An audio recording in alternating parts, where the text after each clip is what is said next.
Welcome to BitBoy Crypto. It's Nick DeMundi, and it's around the blockchain.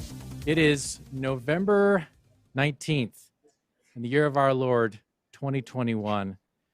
Welcome, friends, Romans, countrymen. We have a fire show today, and we're all in a good mood because the candles are green again. So what is there not to love? Let's get into it. Okay, let's see here. So who do we got first up? So we've got our friend, our pal, Steve McGarry. Always good to see Steve.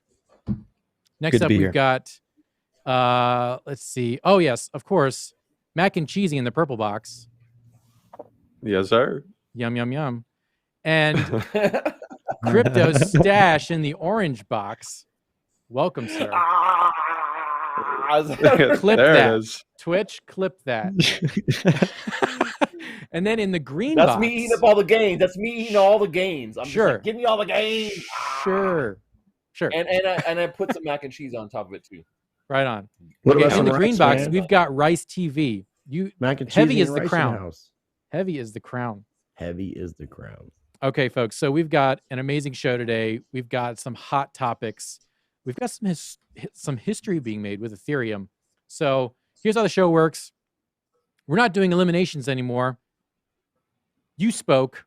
We're a channel of the people. We listen to the people. No one's being eliminated. Everyone's going to give their terrible opinions today. And here's how we know who gives the most terrible opinion is they get the least amount of points. So if you love what the people are saying, do a +1 in the chat. They get points.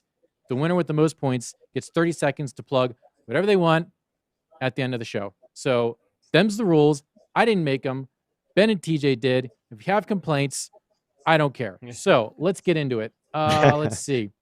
Aaron, go ahead and switch me over to BitBoy Crypto YouTube. Switch the computer. Aaron's running the board today. Oh my God, we're going to Market Watch. He's gone rogue. So look, BitBoy Crypto, 1.39 million subscribers. If you haven't subscribed, you need to. It's missing in your life. And while you're at it, hit that like button. The more likes we get, the more people can see it. And for whatever reason, recently, people have been, YouTube has been sequestering the stream, and that's not good. So also on Twitter, you've seen Ben, but now you can see me. You can follow me on Twitter. I exist on Twitter. I have opinions on Twitter. Okay? So like, follow your boy. DZ plugs himself. Why can't Nick? Okay? At Nick DeMundi. Ben is following me, and if Ben is following me, you should be following me. I'm following all these guests. Matters. Nick D matters. Yeah, so that's me. You can follow BitBoy and Crypto on Instagram. You can follow Ben Armstrong himself on Instagram, Dad Jokes for the win. You can also get some real content and follow me on Instagram, Convenient Truth. I'm spitting fire 24/7, and I cannot be stopped. You can also get some sick merch, like the market cap. You can get your favorite boss, like a Bitcoin mug. You can buy your dog this t-shirt and have him wear it like a person for all those Instagram likes. It's a beautiful thing. The holidays are coming up. Buy some sweet merch. We're also on TikTok, but that's that. We've also got some sick deals. Okay, let's get in the market watch because we already did the graphic. So look at this. Oh my gosh. Nosedive when we pulled it out. So Bitcoin's back over 56,000, marching towards 58 again. Ethereum has had a nice little hop up. We'll get into the Ethereum chart real quick. Hop up off of, I think, gosh, where did we get down to? Like 30, 38 or something like that. It was a little dicey there. If we hop over to the ETH chart, look at this. Look at that yellow X, the old manipulation X. What do you know? Got a little manipulation going on here. Our friends over at Solana say hi, Sam Bankman-Fried, pumping another 10%. And some other interesting coins like Immutable X, Engine, Loopring, all pumping today. Very, very healthy signs. Aaron, you can bring it back to me. Very, very healthy signs for the market to be back up that much after such a violent dip. But let's get into it. All right. So before we get into it, smash the like button. Okay. Don't make it weird. Smash the like button. And let's see, Twitch chat. Nick's got some confidence today. You know what, Future Hendrix Pluto? I do. Thank you. But I'm only confident because I'm surrounded by such raw, magnificent talent with this energy. And our guests. You know, so my favorite. I look at the chat every once in a while. My favorite comment I just saw right now, ever in the history of Around the Blockchain, is Nick got that substitute teacher vibe. Like IDAGA. I was like, you know, yeah, he kind of yeah. does. It kind of reminds me of a substitute teacher I had once. That's totally fine. Look, I agree. I'll give everyone a hall pass. You mess around and like. You know. I'm the fun teacher. I'm the fun Nicky uncle. D. That's Nicky right. D's representing the BBC on the ATB. Hey, look at that. Okay, let's do some lightning round. Show me that graphic. He can't do the graphic. We're doing the lightning round anyway. So, fellas, if you had to park your life savings in a stable coin for the next 5 years, which one would you choose? We'll start with the green box, Rice. Okay, so if the US dollar is doing well and is strengthened, if we're in a deflationary event, I would go with USDC. It's definitely backed. It's 100% transparent. If that's not the case and the US dollar is crashing, I would be all in on DAI. Right on. Stash. I mean, it's a freaking stable coin. What does it matter? Do we really think in 5 years' time any of the major stable coins are going to be gone?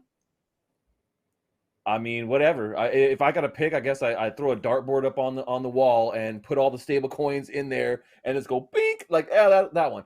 I mean, my personal preference, is USDC. So out of all of them, I guess USDC is one. But I mean, it's a stable coin, man. It doesn't matter. Park your money in it, and it's stable. It's not going anywhere. Most of these top ones are going to be around forever. Unless it's Tether. I mean, there could be a possible question with Tether, but yeah. No, it's not going anywhere. Tether ain't going anywhere either. Everyone's been like, there's questionable things with Tether. They've been saying this shit for years, man. You know the backing. Anywhere, At least we got a 1-for-1 with the USDC. Steve. Yeah, I mean, what do you say, Steve? I've told 3 friends actually to move savings into GUSD or Gemini's stablecoin. Yep. Because it's 8%, and they're getting 0.06 for the hyper conservative friends that are just parking money and putting money because they're afraid to invest it in various different things.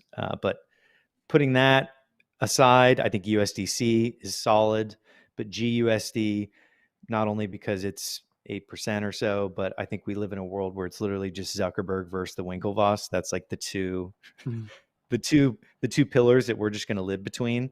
And the SEC though. Yeah, and the SEC is just running between the two. Maybe it's just toggling between them. But yeah, and DAI if you want to get into some DeFi stuff. Got it. All right, Mac, what do you think? I agree with everyone. The USDC would probably be the first one that I would get into. I wouldn't park it though. I'd be moving around. I'd be moving that USDC to find different yields across the board and earning some money on it. We're not staying in Coinbase where they give you like 0.65% for the stable coin. We're moving around and we're gonna find some degenerate yield opportunities. Yeah, I mean, according to Gary, 0.06, you should be grateful, you swine, for 0.06. How dare you? For traditional finance, you should. Like, if you want to compare it to like true. traditional finances, I mean, yeah, they're screwing you over on that one. So the average person that comes in, they're like what? They're gonna give me this much? I can't believe it. And we laugh. We're like, I'm getting 8 to 10% on my stable coins, bitches. Right, and, but we see what's happening with Celsius coming in from traditional finance, and they got nothing. So I know the SEC is going after anyone who's offering high APY. The stable coins and the high interest on these different platforms like Celsius and BlockFi are really 100% affecting the bond market. Crypto is now starting to bleed in and really affect the world, and it's a beautiful thing to watch. Oh yeah, when I don't even know if I should say this on the stream. So Gemini, I think, would be in that same category though. As far as SEC earning, 8% is very high compared to your traditional system. When someone whose name rhymes with Hillary Hinton starts talking about Bitcoin and cryptocurrency and how it could destabilize governments, when they start talking about it, you know that the powers that be are shaking in their boots. Well, that was the best endorsement Bitcoin could have gotten this year. I know, right? Period. That should Yeah. just be like on loop on every YouTube channel, period. I know. Yeah, on a loop. Okay, so let's get into the first topic. And this is a really kind of like it's flown under the radar in my opinion, but this is a very important thing that happened. So the Constitution DAO, the whole thing with Constitution Sotheby's is just incredibly unique and intriguing and historical. So there's only one of 13 original copies of the U.S. Constitution that are surviving today, and one of them went up for auction in Sotheby's in New York. So it was up for auction, and this DAO was formed about a week ago or so to put a bid in on it, and they raised over $40 million. And we're going to bid on it. And they were bidding on it. And they almost got it, but they missed out. One guy, I don't remember who it was. I think it's actually someone else who's also in crypto, actually won the auction. But the thing of it is, this was an auction where Sotheby's allowed Ethereum to be a currency that you could use to bid. So it's different than what happened with Beeple's NFTs back at the beginning of the year that sold for $69 million. Yeah, it was an NFT. Yeah, it was based on Ethereum, but people were betting like fiat money. This, they were taking bids in Ethereum. So, Stash, the narrative that Ethereum as money has gotten a lot of press. How butthurt are the Bitcoin Maxies right now? I mean, I feel like this is one of those things where, a real Bitcoin maximalist probably is just kind of, not paying attention to it. I don't think that they're sitting over like, I can't believe this is Ethereum. Like, because, the difference here is that, what the Constitution DAO was able to do was to crowdsource in a very quick manner, this kind of raise, and it shows the power of, programmable type of money, right?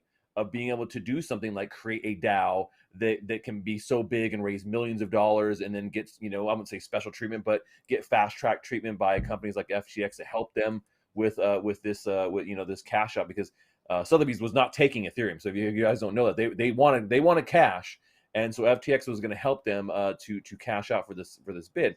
But I mean, in particular, like Bitcoin Maximals, I think that they're pretty set in what they want out of crypto. And if they're only going to be betting on Bitcoin, it's not a bad bet, but it is a very limited bet, is what it comes down to. So if you're only limiting yourself to Bitcoin, then there's a lot of other opportunities and cool things that you can be a part of, and that's why we don't see any Bitcoin DAOs, because you can't do it, right? I mean, not really.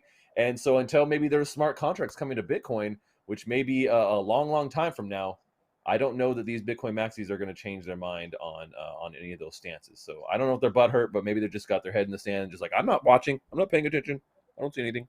Yeah. I mean, they scoffed at ultrasound money, and now look at them.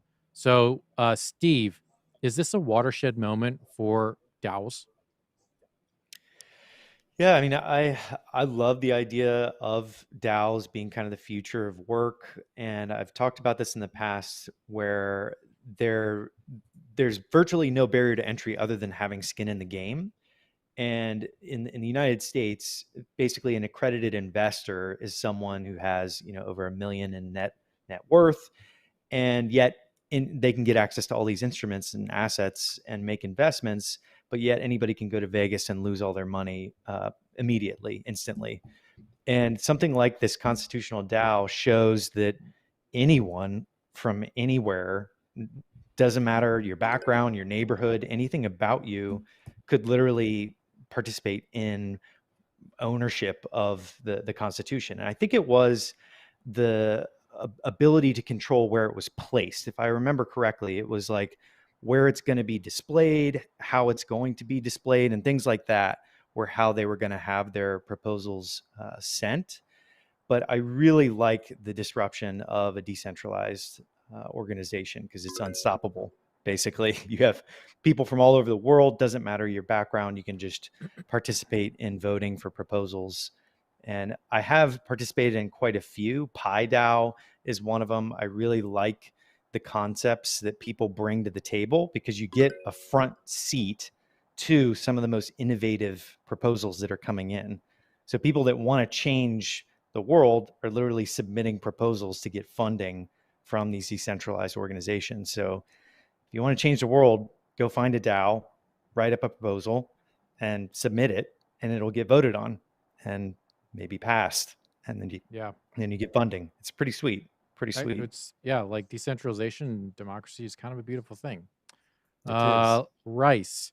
So Yeah. how is this different from a high-priced Bored Ape sale or some expensive Axie potions? Like, what's the difference maker here? Well, from my opinion, when it comes to these kind of art auctions, especially Sotheby's, I mean, these are very well-known organizations and auctions. So it's not just an NFT project that may have some success. This is something that's been around for quite some time. As far as them accepting Ethereum, I'm sure that they would be open to accepting other cryptocurrencies. It's just Ethereum is the one that's being highlighted in this. Now, the idea of a DAO, obviously, Steve said some really great points. If you look what's going on in Wyoming with them passing the fact that a DAO can be recognized as a legal entity if they register with the state, and you see what's going on with this blockchain city with the 40 acres in Wyoming. Constitution DAO did something really cool to bring a lot of attention to cryptocurrency, and they're kind of attaching themselves to something that's very historic. Our Constitution is one of the most important things, if not the most important document in the history of the United States. Only 13 exist. So for them to try to have that kind of attachment to American history, I feel is a good thing. Especially, I am a son of the Revolution. My 5-time great-grandfather served in the Revolutionary War. So, and I'm involved in crypto. So those connections, I think, are really cool.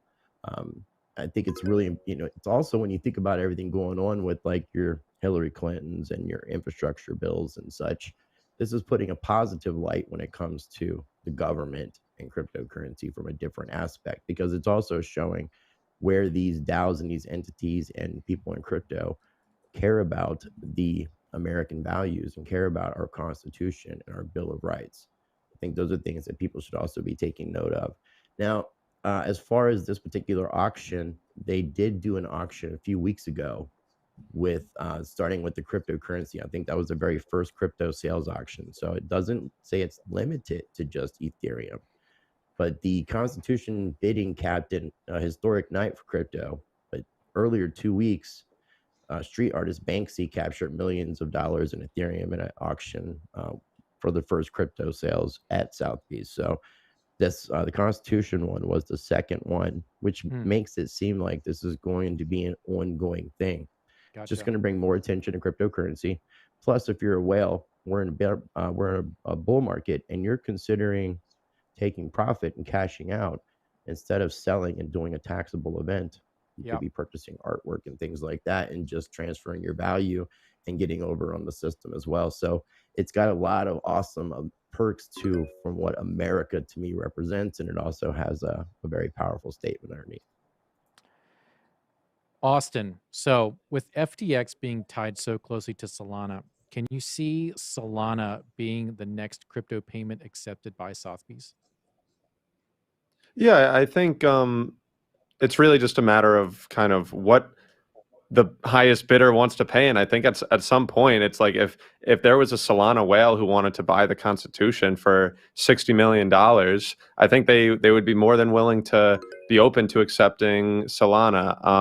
I wanted to touch on kind of a couple of things of why this is really an interesting movement. So, of course, they formed a DAO and they wanted to buy the Constitution. And I think obviously there's symbolism there. It's this new age, this new community that's coming in to try and buy this old age, something that is the foundation of the United States. And as like the housing market is increasing, the American dream of buying a house and owning a house is slowly dwindling away. But what we're getting through the ownership of DAOs is an American dream and the ability to actually have ownership in companies and startups. And that's what DAOs are providing. And it's an opportunity for anybody in the world to get involved in any DAO. All you have to do is join a Discord and then participate.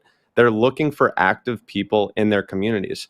On our channel, The Incubator, we have somebody in our Discord community who's now part of the Sushi DAO, like a head developer in the Sushi DAO. And what did he need to do that? He just participated. and made a proposal. And now he's developing to build out their ecosystem. And Sushi is one of the biggest DAOs in the world, and they need developers. So anybody can become part of these things. It's just about participating and learning. So it's truly an opportunity that is extremely exciting for anybody that's involved in crypto. Gotcha. So real quick, what's I guess it's like a lightning round. What's the next DAO that all of y'all would want to see? We'll start with Rice. I muted myself. Actually, I'm going to be talking to Ben when I see him in Miami about this, because it's kind of an idea of a pack, because he's been talking about a political action committee, and I think that's something that BitBoy Crypto is going to be doing. So I think a DAO in regards to a pack, a political action committee, would be a great idea. Also, I really do like the idea of the private membership associations, or what is being done with this blockchain city in Wyoming with the DAO. Yeah.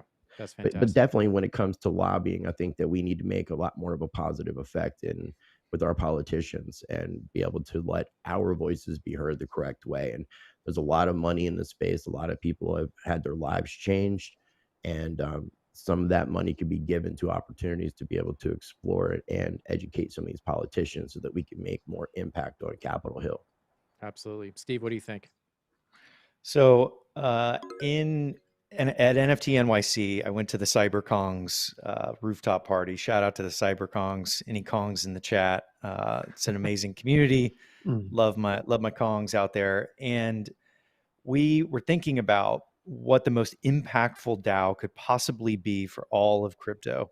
And we came up with an idea, and anybody that's watching should definitely make this. I'm going to make it. But a DAO that basically provides the initial Ethereum fees for all people's wallets.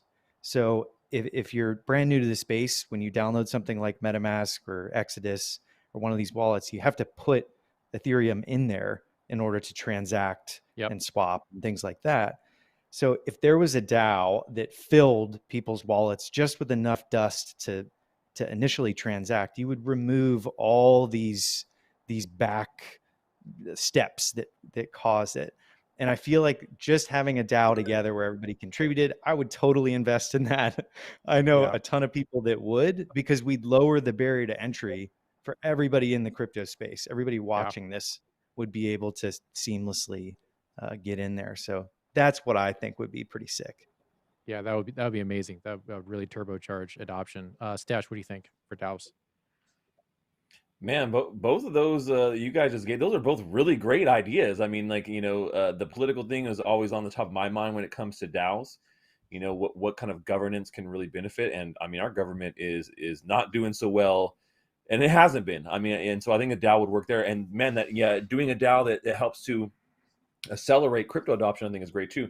Kind of piggybacking on the political side, I would love to see a DAO control voting in general, and voting rights, to be able to, what I'm saying, to be able to have governance, this, because that's something that becomes very, important across everything, and without having that kind of, decentralized control, you put a lot of power into companies that, we've seen time and time again, like, oh, this vote machine didn't work, or this, these people counted this certain thing this way. And so to have that kind of managed by a DAO, people, I think, could be a really big boon, and using blockchain technology in conjunction with that. So I think it'd be kind of interesting to see something to do around voting.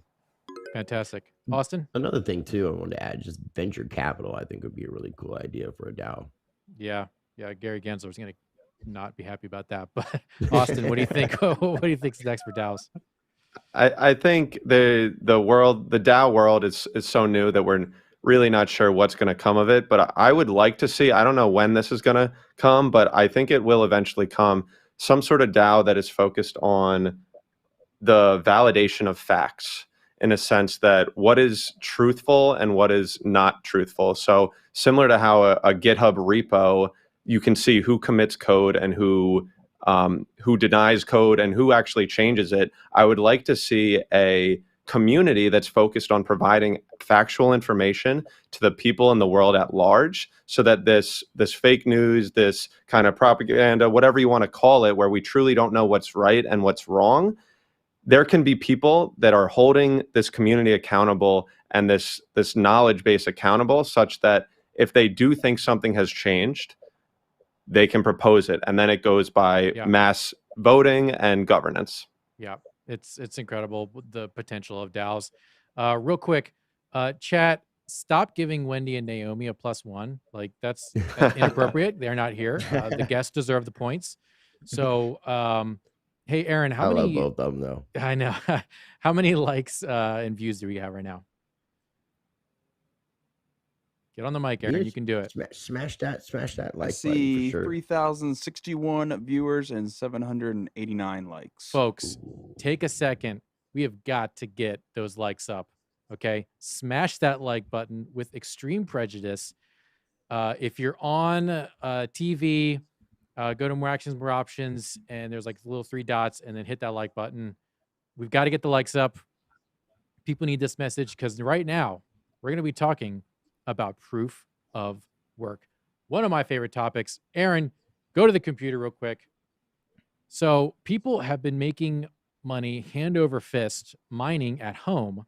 And because Ben's not on the show and I'm running the show, we're going to talk a little bit about mining. So Ethereum, of course, is still a great way to mine at home, but you got these other coins like Ergo and Flux that have really been pumping over the last couple bits. I mean, if you look at Flux, good gravy. It's at $2.07.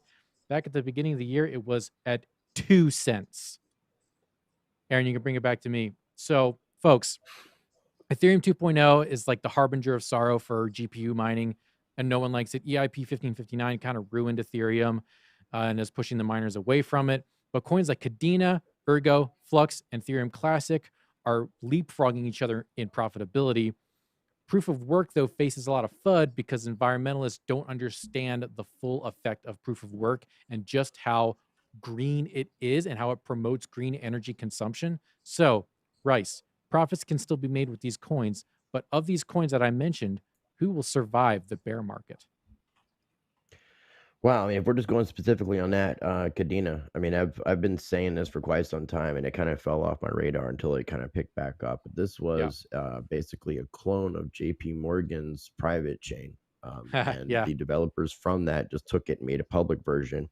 An interesting thing is that they're still using the proof of work mechanism, which, as of today, is the most secure proven model, and Bitcoin is still the most secure blockchain, as far as I know, and that has not changed. If I'm wrong, please let me know, but Bitcoin still, as far as I'm concerned, is the most secure blockchain. As you mentioned, the Bitcoin miners, a lot of people in cryptocurrency are very forward thinking, so we've been thinking about ways of using green energy, efficient energy, reusable energy, so that we're not tapping out the planet's resources. So the energy argument is kind of null and void. But the interesting thing about the KDA blockchain is that, aside from the fact that it stems off of JP Morgan, and we all kind of endorse USDC, which stems from JP Morgan as well, they've come up with an interesting concept with proof of work that is sharding. It's a sharding proof of work, and they have a public chain and a private chain and a different language. So they have a really interesting concept. So it seems like JP Morgan is a financial institution that's been around for quite some time, and they've got a lot of money to play with. So they hired some of the best people in this space that were very innovative. While we were looking at things like Polkadot and Cardano and all these Solanas and stuff, we weren't thinking about Cardano. So I think that, even though I am really anti-bank and in the Fed, the financial institutions are going to find their way to get in. And the team at Kadena for taking what they did with their work and making a public version of it after they slaved for JP Morgan, I think was a very, very awesome idea. And it definitely, compared to what I mentioned, it seems, especially compared to Solana, because I am not a fan of Solana. Solana is not decentralized at all. If you could turn your blockchain off, it's not decentralized. And Kadena seems to be a lot more decentralized in that aspect when it comes to these type of platforms. Yeah. It's Kadena is cool because it has that secondary. It has partnerships with Flux, and so their fates are tied together. Daniel Wylock gave a chat over on YouTube. Nick should not run this show ever again. Thank you, Daniel, I love Nick. for that.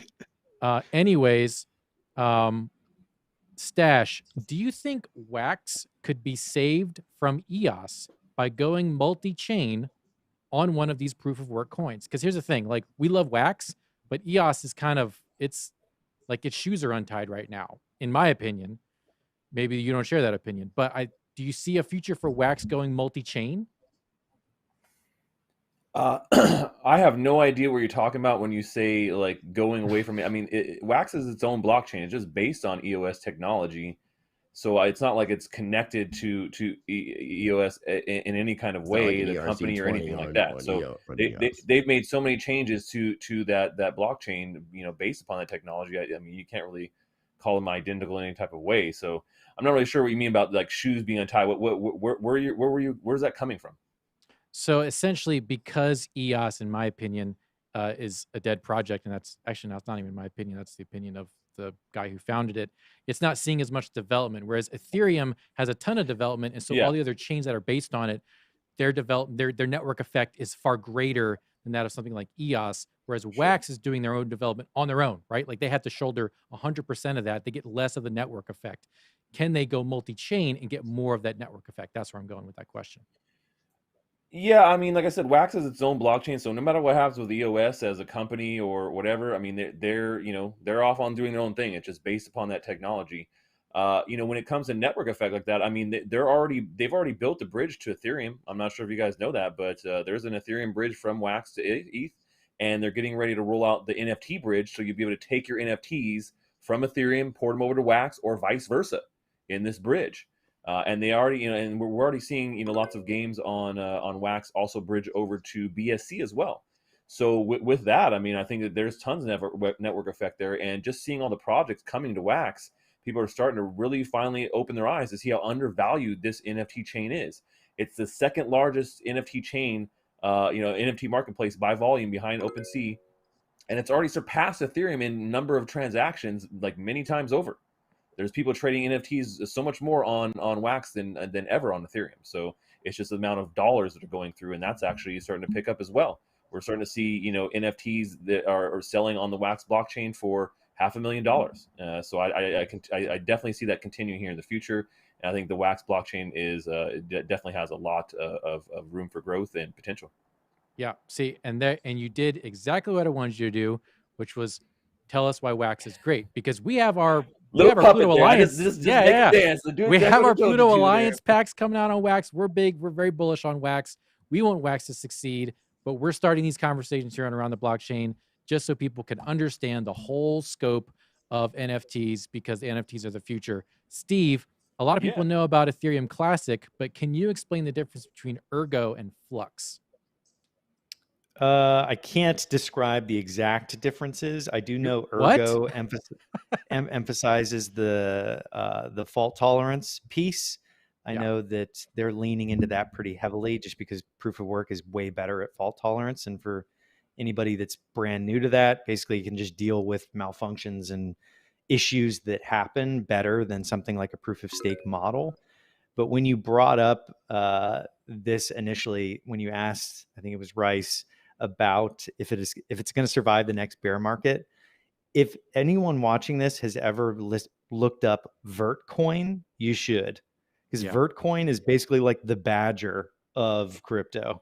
It's made it through. If you look at its chart, it's literally just the previous cycles, and it's an old school coin. I remember I was trading that in 2014 with like X11 coin and Pink coin and all these like Litecoin forks and stuff to pay my rent. And the Vertcoin days are still here. It's still on CoinMarketCap.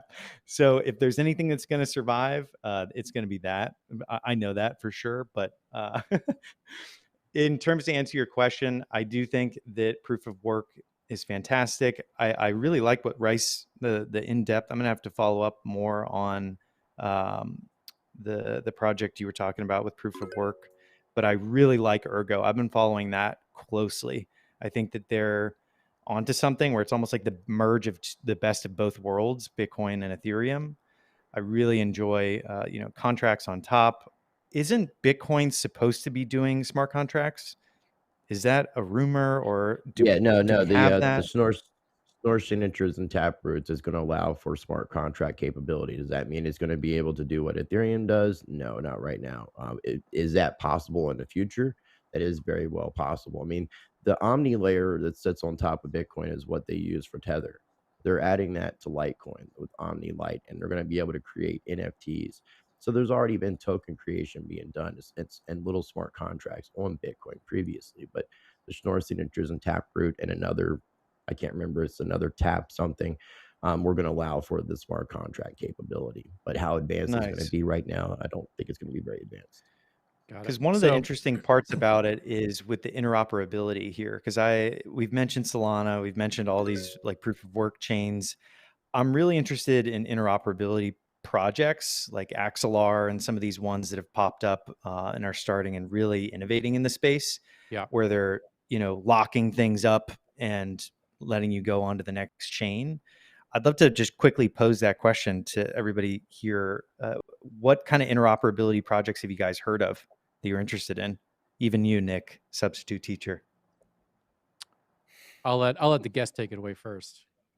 They need the points. Komodo, I think Komodo was something that kind of they're still doing a lot of development. I think they were one of the first to do the actual atomic swaps, and that would be what we're looking at with cross chain and interoperability. But that's just on an exchange tech side.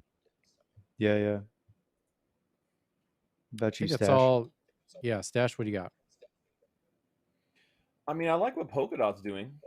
They Yeah. have a lot of potential there, man, and the technology I think is good. Cross-chain ability is not easy. People think like, oh, but it's so sorely needed. Like when you really think about it, we need it. It's literally going to be the future of all cryptocurrency and where we're going with this industry. But it's an incredibly uniquely hard problem to facilitate. Because we don't have industry-wide standards.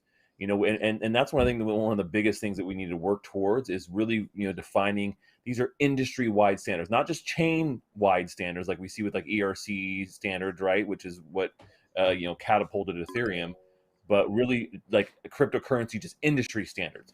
Every time we see industry standards come about, that is when we see an industry completely explode. The same thing happened with the internet.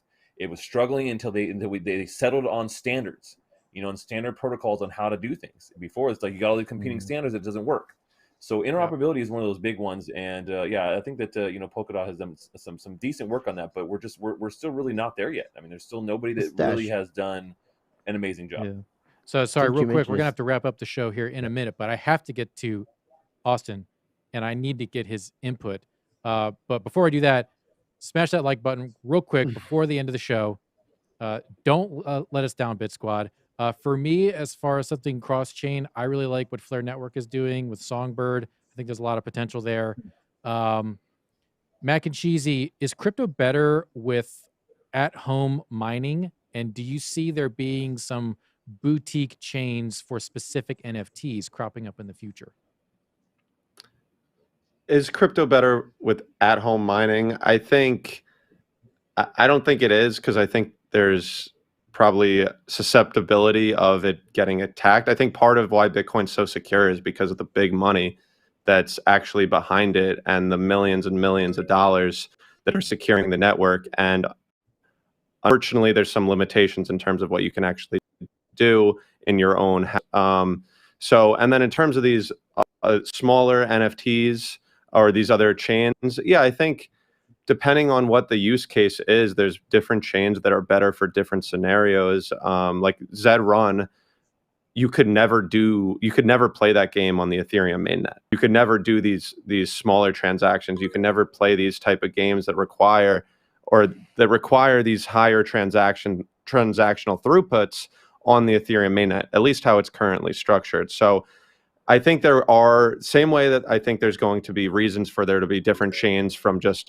a crypto standpoint, that there might be some things that are better for certain things. I think for specific NFTs, smaller chains that aren't on Ethereum, maybe not on Solana, whatever it may be, there will be a use case for that. Got it. Got it. Well, as the chat's flooding in, it looks like MacNCheesy is actually going to take the win in the fourth quarter with the clutch play. Chat loves what you have to say, although there's some Phantom fanboys in here that were mad that we didn't say Phantom. But you know what? Whatever. That's how it Then is. it's being a good job of being a Phantom. Hey, look at that. Oh. All right. And So technically, you folks, just mentioned it. see what I did Twice. there? You see what I did Yeah. there? Bye, Allison. Allison's leaving. That means we Bye, got to end the Allison. show. Bye, MacNCheesy's Allison. the winner. MacNCheesy, take it away. Have a great weekend. Tell us what you want to tell us. So there's a bunch of smart people up here. Make sure to go to the description of this video, go to their channels, follow them there, like this video. My YouTube channel is called The Incubator. We go through all crypto for beginners to advanced. We talk about NFTs, to gen yield farming, a number of different things. So go check that out, but make sure to follow everybody who's in the description, and make sure to follow Nick, because we need to get his Twitter popping. So thank you for having me, and let's have a great weekend. Thanks, guys. Thank you, Yeah. squad. Have a great weekend. Green candles all weekend. Nick out. Green, green, green.